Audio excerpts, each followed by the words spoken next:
Bien le bonsoir, les titres de cette édition, les élèves qui préparent des examens qui n'auront peut-être pas lieu. Une nouvelle menace pèse sur le BFM et le baccalauréat.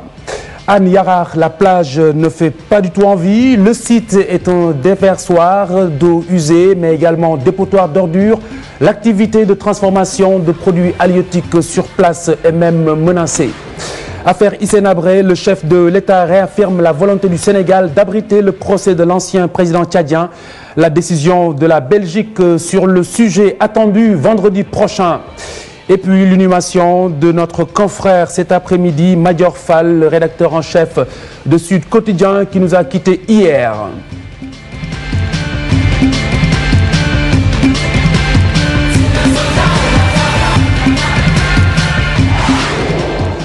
D'abord, cet accident domestique à Thiaroye-Lamsar, un balcon qui s'effondre sur deux jeunes garçons, l'un des petits jeunes grièvement blessés. Les locataires de cette maison font leur baluchon mais incriminent le propriétaire.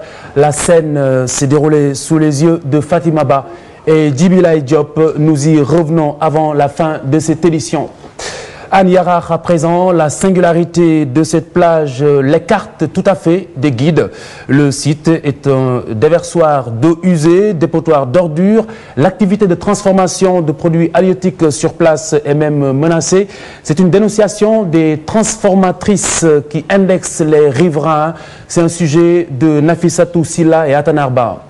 Plage de Anne Yarar. Ici, des immondices plantent le décor d'un site de transformation de poissons. La majeure partie des ordures est refoulée par la mer et cela est dû à la situation géographique de la baie. Souvent, c'est la mer qui rejette des débris, mais aussi la population y a une part de responsabilité. C'est ici son dépotoir. Personne ne nettoie la plage. Moi-même, je m'efforce à entretenir le peu d'espace, mais je n'ai même pas le matériel nécessaire. La baie de Anne souffre déjà d'un problème criard d'insalubrité avec son canal de déversement d'eau usée. Les populations riveraines, comme si cela ne suffisait pas, en ont fait un dépotoir d'ordures. Les riverains profitent de la nuit pour venir déverser leurs poubelles ici à notre insu, ce qui diffère de la saleté refoulée par la mer. Les gens déversent ici tout ce qu'ils veulent et personne ne leur interdit cela. Si le choix nous appartenait, la plage ne serait pas ainsi. Mais si tu interpelles quelqu'un, il te dit que la plage n'appartient à personne. Les femmes qui travaillent tout près de là s'inquiètent pour leurs produits car l'hygiène est menacée en permanence. Personne ne peut travailler à côté des immondices, surtout quand il s'agit de chômage. Mais on n'a pas le choix, on n'a pas un autre site. Je lance un appel aux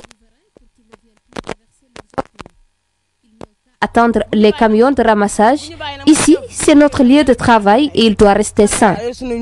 La mairie de la localité a organisé hier une opération d'assainissement dont les riverains de la plage se sont réjouis. Reste à espérer que cette initiative, mais aussi que les populations soient conscientes du bon état de leur environnement. Cette nouvelle menace sur le BFM et le baccalauréat, l'incertitude s'invite dans la préparation des candidats en perspective de ces examens. À l'origine, cette absence d'accord entre le gouvernement et les syndicats Amina Sow et Atanarba. Les examens du BFM approchent, les syndicats d'enseignants menacent. L'échec des négociations entre le gouvernement et ses syndicats est à l'origine de la poussée de colère. L'attitude du gouvernement n'a rien de rassurant par rapport à une bonne tenue des examens de fin d'année, particulièrement les examens du bac et du BFM. Parce qu'aujourd'hui, l'administration scolaire est incapable de produire les livrets scolaires des élèves, particulièrement les élèves candidats au BFM et au baccalauréat. Et la situation est relativement la même sur l'étendue du territoire national. La deuxième inquiétude que nous avons sur la bonne tenue des examens de fin d'année, c'est que les nouvelles autorités, aussitôt après leur installation, ont procédé à des coupes drastiques sur le budget de fonctionnement des services déconcentrés du ministère de l'Éducation nationale. Les syndicalistes appellent le gouvernement à prendre toutes les dispositions nécessaires pour une bonne tenue des examens du BFM et du baccalauréat. Aujourd'hui, si le gouvernement est animé d'une bonne volonté d'aller vers l'élaboration de l'échéancier d'application des accords, que nous attendons pour lever la mesure sur la rétention des notes, qu'on remette en place les conclusions de ce comité de suivi-là et que nous fixons des délais pour l'application de chaque accord. À partir de ce moment-là, on va lever la mesure sur la rétention des notes. Les nouvelles autorités sont averties, le non-respect de ces engagements pourrait entacher le déroulement des examens. Nous avons rencontré le gouvernement, nous allons faire le compte-rendu à nos camarades au niveau des lycées et collèges et nous allons apprécier et définir la conduite à tenir. Ce qu'on peut dire, c'est que déjà du point de vue de la motivation, le comportement du gouvernement, le dilatoire, les hésitations, le manque de volonté politique ont fini d'entamer l'engagement et la détermination des enseignants. Et si demain il arrive autre chose dans le secteur éducatif, le seul et l'unique responsable, c'est le gouvernement du Sénégal. La première session du BFM est prévue le 25 juillet prochain. Ce bras de fer incessant entre gouvernement et acteurs sociaux accentue l'inquiétude des candidats qui ont déjà subi la longue grève des enseignants. Amina Sow, je rappelle justement qu'à cause de cette série de grèves des enseignants, le calendrier de ces examens avait été réaménagé par l'autorité. Le fauteuil du président de l'Assemblée nationale, objet d'un débat à la fois délicat et subversif. Moustapha Cissé Lo déclare sa candidature pendant que Ali Haïdar propose Ousmane Tanor Dieng. Le Parti socialiste, pour sa part, conserve la dynamique de Benno Bokk Yakaar. Un non-événement pour l'Alliance des forces du progrès, l'AFP, justement, dont le secrétaire général Moustapha Niasse est désigné par le chef de l'État Macky Sall Adiatala. La sortie d'Ali Haïdar laisse impassibles les cadres de l'AFP. Il la qualifie de non-événement. Il déclare que l'urgence et les priorités résident dans les préoccupations des populations qui ont élu les députés de l'Assemblée nationale. Parmi 13 millions de Sénégalais, on ne peut pas avoir 13 millions qui soient 13 millions de gens cohérents. Vous savez, une ou deux interventions insignifiante en marge vraiment de ce que la société veut, je vous assure, ça ne va pas nous faire perdre du temps parce que tout simplement, nous sommes ici parce que nous avons des priorités à régler pour les Sénégalaises et les Sénégalais. Sur les denrées de première nécessité, la santé, l'éducation, l'année scolaire sauvée. Les jeunes socialistes ne désavouent pas leur allié du parti écologique. Elles déclarent cependant qu'on ne compte pas sur le Parti socialiste pour saper la dynamique de Benno Bokk Yakaar. L'organisation a en outre salué la diligence et l'ouverture d'esprit du président Macky Sall. Je me réjouis d'abord du fait que Macky Sall ait fait preuve de grandeur en tant que président de la République, d'accepter que le futur président de l'Assemblée nationale puisse éventuellement venir d'une autre formation politique ou d'une autre coalition politique. C'est à saluer. Comme l'ambition est le moteur de la vie, et bien sûr, chaque militant, sympathisant, responsable et allié socialiste a pour ambition de voir le secrétaire général du Parti socialiste toujours triompher au sortir d'une consultation, ce qui n'est pas le cas pour la présidence de l'Assemblée nationale, parce que je n'ai pas, de mon humble point de vue, au niveau du Parti socialiste, entendu parler d'une candidature du secrétaire général du Parti socialiste. Le Parti socialiste reste toujours dans une dynamique, de ma compréhension, dans une dynamique de partenariat. Ça veut dire que nous considérons que tout ce qui doit être fait doit d'abord être discuté dans cette coalition, qui est la coalition Benno Bokk Yakaar. Après Moustapha Cissé Lo de déclarer sa candidature à la présidence de l'Assemblée nationale, Ali Haïdar, allié d'Ousmane Tanor Dieng à la présidentielle, penche pour ce dernier. Ces déclarations ont-elles la chance de prospérer avec la détermination de Macky Sall, président de Benno Bokk Yakaar, qui veut faire de Moustapha Niasse de l'AFP le président de la deuxième chambre? Adiatala, nous bouleversons un peu le chapitrage pour revenir sur ce drame de Thiaroye-Lamsar, ce balcon qui s'effondre sur deux garçons. L'un des petits jeunes est grièvement blessé. Les locataires de cette maison font leur baluchon et incriminent le propriétaire. Une scène qui s'est déroulée sous les yeux de nos reporters Fatima Ba et Djibilay Diop. Regardez. On a frôlé le pire ce dimanche à Thiaroye Lamsar. Les habitants de cette maison n'en reviennent toujours pas après l'affaissement d'un balcon sur 2 jeunes garçons. C'était vers les coups de 22 heures, je dormais et mes enfants étaient en bas. Ils faisaient du thé et tout à coup j'ai entendu un bruit. J'ai sauté de mon lit. Après, j'ai vu les sapeurs-pompiers secourir 2 garçons. C'était un vrai cauchemar. Tous les murs de la maison étant fissurés, ce locataire lui pointe du doigt le propriétaire de l'immeuble. Le propriétaire de la maison est le seul responsable de cette situation. Chaque année, il vient avec des maçons pour faire quelques réfections dans la maison. Voici les conséquences. C'est pourquoi il a été convoqué par la police après l'accident. Après cet accident, les habitants de ce quartier ne dorment que d'un œil.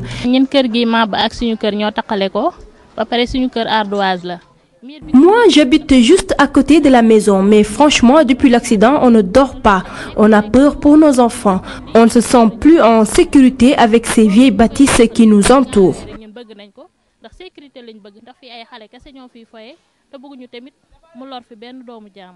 Ce genre d'accident est fréquent dans la capitale. Les populations attirent l'attention du gouvernement sur ces propriétaires d'immeubles qui ne respectent pas les normes de construction. Merci beaucoup Fatima Ba. Affaire Hissène Habré à présent. Le chef de l'État Macky Sall a réaffirmé à Addis Abeba la volonté du Sénégal d'abriter son procès. La décision de la Belgique, exactement la Cour internationale de justice sur le sujet attendu vendredi prochain. Je rappelle que la Cour pénale internationale avait demandé au Sénégal de le juger ou de l'extrader pour ce faire. Le récit de Chérif Dia. C'est ce vendredi à 15 h que la Cour internationale de justice à La Haye va rendre sa décision dans le différend opposant la Belgique au Sénégal sur le sort de Hissène Habré. La Belgique avait en effet demandé une ordonnance obligeant le Sénégal à poursuivre l'ancien chef de l'État tchadien au niveau national ou à l'extrader. Pourtant, le président Macky Sall a réaffirmé dimanche à Addis Abeba sa ferme volonté de faire tenir au Sénégal le procès de Hissène Habré. Nous sommes disposés à poursuivre la coopération avec l'Union africaine sur ce dossier pour organiser un procès juste et équitable dans le respect des droits des parties civiles et de la défense, a déclaré le président sénégalais à l'ouverture de la 19e session ordinaire de l'Union africaine. Hissène Habré a été inculpé pour la première fois au Sénégal en 2000, mais la justice avait déclaré son incompétence. Ses victimes ont alors déposé une plainte en Belgique. Après 4 ans d'enquête, un juge belge a demandé son extradition en septembre 2005. Le Sénégal s'est ensuite tourné vers l'Union africaine qui l'a appelé en juillet 2006 à poursuivre cet ancien chef de l'État tchadien au nom de l'Afrique. Mais en 2011, le Sénégal déclare qu'il ne le jugera pas. Hissène Habré vit au Sénégal depuis 21 ans. Il est recherché par la justice belge pour crimes contre l'humanité, crimes de guerre et torture commis durant son règne de 1982 à 1990. Dans sa requête, la Belgique accuse le Sénégal d'avoir manqué à ses obligations en vertu de la Convention des Nations Unies contre la torture et autres peines ou traitements cruels, inhumains et dégradants en s'abstenant de poursuivre ou d'extrader Hissène Habré. Chérif Dia, le rédacteur en chef de Sud Quotidien, inhumé cet après-midi, la presse sénégalaise a rendu hommage à Madior Fall aux côtés de ses proches et d'autres sensibilités. La levée du corps a eu lieu cet après-midi à l'hôpital principal. Écoutez ces propos recueillis par Birahim Saounera. C'est quelqu'un qui n'a pas fait de formation de journaliste, mais il n'a rien à envoyer à nous tous qui sont sortis des écoles de formation. Il a aimé ce métier, il l'a démontré. Et au niveau du Sud, je crois que c'est une énorme perte. C'est une perte incommensurable. Je ne peux même pas vous dire ce que Madior représentait pour ce journal. Même dans son lit d'hôpital, quand il a subi l'opération, il tenait encore à écrire des papiers. Madior Fall, il m'a trouvé dans la rédaction de Sud Quotidien. On a cheminé ensemble pendant au moins 4 ans dans la rédaction. je ne l'ai jamais vu une seule fois se fâcher. Je ne l'ai jamais vu une seule fois rechigner à la tâche. Il était parmi les premiers à la rédaction et parmi les derniers à rentrer. Madior touchait à tout. C'est un homme de principe, un homme de conviction. Je le connais, je sais qu'il se donne à fond sur tout ce qu'il fait. Il a longtemps couvert le conflit en Casamance, il savait beaucoup de choses. Avec sa disparition, c'est une partie un peu de la mémoire du problème casamancé qui s'en va. Ce que je retiens de lui, c'est un homme, un journaliste courageux, plein d'éthique et de déontologie. On vient de perdre un grand monsieur, parce qu'il représente quelque chose au niveau de la presse et même au niveau de la culture. C'était un rassembleur. C'est un grand professionnel que nous venons de perdre, c'est un grand patriote que nous venons de perdre. Donc c'est l'occasion pour moi, pour mon parti, mais également pour le président Abdoulaye Wade, avec qui je viens de discuter au téléphone, donc de présenter nos condoléances à toute la presse sénégalaise, à tous les Sénégalais. En tant que secrétaire général du SYNPICS, j'ai toujours pu compter sur la présence effective de Madior, sur les idées ardentes de Madior à chaque fois que de besoin. Pour tout cela, j'aimerais qu'il en soit profondément remercié et que le bon Dieu puisse lui accorder le paradis céleste. Mali à présent, la crise politico-institutionnelle. 3 mois après la chute de Amadou Toumani Touré, les Maliens subissent encore les conséquences de cette instabilité. À Bamako, la capitale, les habitants sont plutôt partagés au sujet des nombreuses solutions de sortie de crise. Nos envoyés spéciaux, Barkaba et Papa Khalindiaï. 3 mois après la chute du président Amadou Toumani Touré, Bamako continue d'afficher les apparences d'une capitale normale où les habitants vaquent tranquillement à leurs occupations. Pourtant, les effets de la crise politico-institutionnelle née avec la situation au nord du pays commencent à se faire ressentir durement au plan économique. Difficile. C'est un peu difficile. Les marchés sont difficiles. Il n'y a pas de marché, quoi. On ne gagne pas. Bon, les gens n'ont pas d'argent. Bon. Si pour manger même, c'est difficile. Comment tu vas faire coudre? C'est ça. Les riz, avec les milles là, non, c'est augmenté. Même les viandes, c'est augmenté ici maintenant. Pour cette Bamakoise, la CEDEAO, l'instance sous-régionale qui essaie d'organiser la transition, doit venir au secours du peuple malien. Avec l'appui de CEDEAO et l'Union africaine, et le gouvernement malien aussi, et la bénédiction de tous les Maliens, des religieux et tout. Quitte à ravaler leur fierté légendaire, beaucoup de Maliens estiment, avec la situation difficile que vit leur pays, qu'il n'y a pas de honte à demander l'aide des pays voisins. Si la CEDEAO n'avait même pas intervenu un peu, ça allait être encore pire que ça. Nous allons vivre encore une situation plus dure que ce qu'on vit actuellement. Il faut que la CEDEAO soit à Bamako pour que le problème de Bamako soit résolu. C'est obligatoire. Et ils sont en train de... Il y a beaucoup d'analphabètes qui ne comprennent pas que nous, on a des militaires en Haïti, on a des militaires au Libéria, on a envoyé des militaires en RDC. Donc il faut que la CEDEAO aussi vienne ici nous aider. Mais pour beaucoup de jeunes, dégoûtés de la classe politique malienne, le capitaine Amadou Haya Sanogo, chef de l'ex-junte, demeure l'homme de la situation. Sanogo est l'homme qui peut sortir le Mali de cette situation confuse. Les gens qui sont contre lui n'ont pas une vision lointaine. Il y a aussi la pression de la CEDEAO que ces gens n'apprécient pas. Des hauts cadres de ce pays trahis du pays quand même. Vraiment c'est très très honteux quoi, c'est très triste. Et ce qui n'est pas du tout plus aussi, c'est que bon, ils ont tout fait quand même pour que quand même Sanogo quand même s'écarte quand même de la situation. Moi quand même, selon moi, je pense que c'est un peu mal vu quoi. D'autant plus que tout part de lui, donc je ne vais pas quand même le maire hors du terrain comme ça. 3 mois après la chute du président Amadou Toumani Touré et le coup d'État qui s'en est suivi, les Maliens ont le sentiment de voir leur pays tous les jours s'enfoncer inexorablement dans une crise dont ils ne voient pas la fin. Wakaba, nous restons avec vous au Mali. Vous ne lirez pas du tout les journaux ce mardi. Ce mardi, au Mali, est une journée sans presse. Les organisations des médias ont pris la décision vendredi. Décision suite à l'agression du fondateur et directeur de publication du journal L'Indépendant que vous pouvez voir sur ces images. Une manifestation est prévue également demain dans les rues de Bamako. Point de chute, la primature. Le chef de l'État, Macky Sall, s'est prononcé justement sur cette question malienne. Macky Sall souligne qu'une solution pacifique est préalable à la force. En revanche, il prône la mise en place rapide d'une organisation militaire sous mandat onusien. Macky Sall est à Addis Abeba, je vous le rappelle. Il prend part au 19e sommet de l'Union africaine. Nous restons avec l'Union africaine justement pour vous présenter une photographie de Nkosazana Dlamini Zuma. Il s'agit donc de la première femme anglophone à la tête de l'Union. C'est un portrait signé Marie-Christine Mendy. Une nouvelle à la tête de la Commission de l'Union africaine. Nkosazana Zuma est élue ce dimanche 15 juillet à Addis Abeba lors du sommet de l'Union africaine. Elle a battu son rival, le Gabonais Jamping, président sortant au 4e tour par 37 voix. Ex-femme du président Jacob Zuma, cette Sud-africaine était ministre de l'Intérieur depuis l'élection de Nelson Mandela en 1994.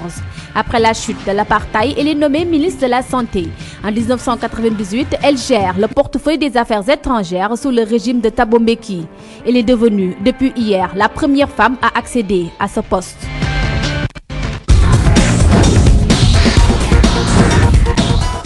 La page des sports avec Papis Diaw à mes côtés. Bonsoir. Bonsoir Khalifa et bonsoir à tous. Le combat modulo-Gris Bordeaux se poursuit après la confrontation dans l'arène ce dimanche, la confrontation des idées quant à l'issue de ce combat. Et puis arrêt sur justement ce règlement MT ou micro-trottoir réalisé par Cheikh Sadibou Diarra. Gris Bordeaux a été méconnaissable. Je ne l'ai pas reconnu hier.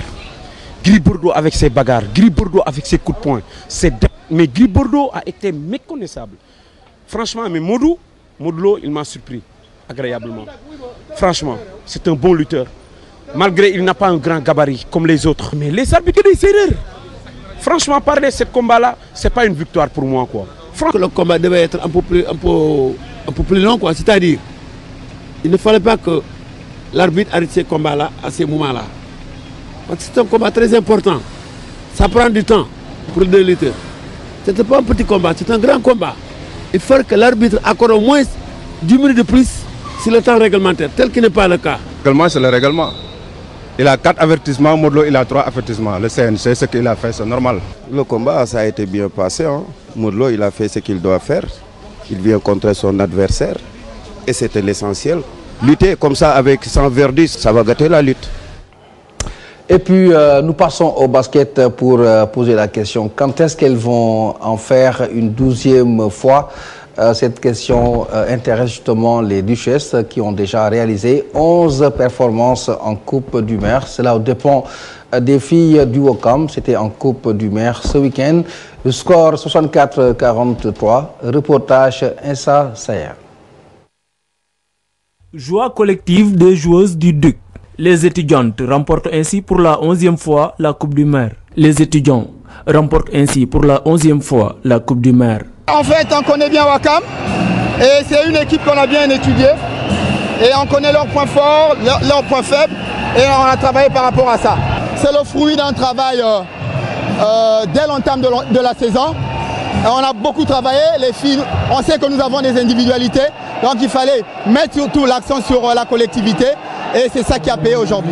J'arrive même pas à avoir les mots, que du plaisir, parce que il n'y a que le travail. C'est grâce à mes coéquipiers que j'ai été élue meilleure joueuse. Tant que tu ne travailles pas, tu ne peux pas progresser. Il n'y a que ça qui est la source de notre victoire. Et Inch'Allah, on espère aller de l'avant. Mais l'Union sportive de Ouakam, la victime du jour, a reconnu la supériorité de l'adversaire. Il était le meilleur et il a gagné. On a essayé de changer, aussi bien en attaque et en défense, mais ça n'a pas marché. Donc ça arrive. Il arrive des jours où vraiment les choses ne marchent pas comme on l'a prévu. On a manqué aussi de réussite donc, au niveau du jeu. Donc, vous savez, notre jeu est surtout basé sur le jeu extérieur. Et quand ça ne marche pas, donc vous voyez, c'est ça, on passe à côté. Donc on n'a pas des intérieurs. Donc si ça ne marche pas à l'extérieur, donc sur le plan des tirs, sur le plan réussite, donc c'est difficile de gagner. Le Duc s'est adjugé les trophées de meilleurs joueurs respectivement attribués à Hermine Gecko et Antassi.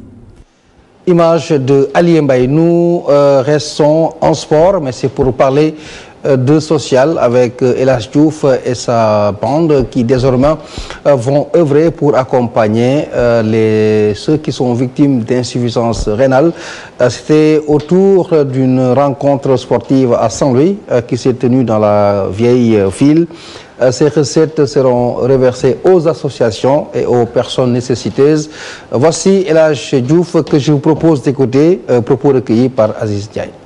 Toujours de l'humanitaire, parce qu'aujourd'hui, c'est, comme on le dit, le football m'a beaucoup donné. Cette ville-là, la ville de Saint-Louis m'a beaucoup donné. Aujourd'hui, je suis prêt à rendre tout ce qu'ils m'ont donné. Si vous voyez le coup d'envoi, c'est quelqu'un qui fait des dialyses presque toutes les semaines, qui a donné le coup d'envoi avec un handicapé pour montrer aujourd'hui. Et puis sur la route de Londres pour boucler, vous savez qu'on se prépare pour ces Jeux Olympiques de Londres. Et puis le Sénégal y sera également pour ce qui concerne les footballeurs. La préparation se poursuit. Les Lions Olympiques sont ce lundi en Suisse après leur victoire, toujours en amical, face à l'Espagne, score 2-0. Les poulains de Aliou Cissé et de Karim Séga Diouf dans une bonne dynamique qui présage une bonne participation à ces joutes olympiques qui vont se dérouler dans quelques jours maintenant à Londres, Khalifa. Merci Patrice Diao. Mesdames, Messieurs, merci de nous avoir suivis. Merci de cette attention. Bonsoir. Rendez-vous demain 20h. Excellente semaine.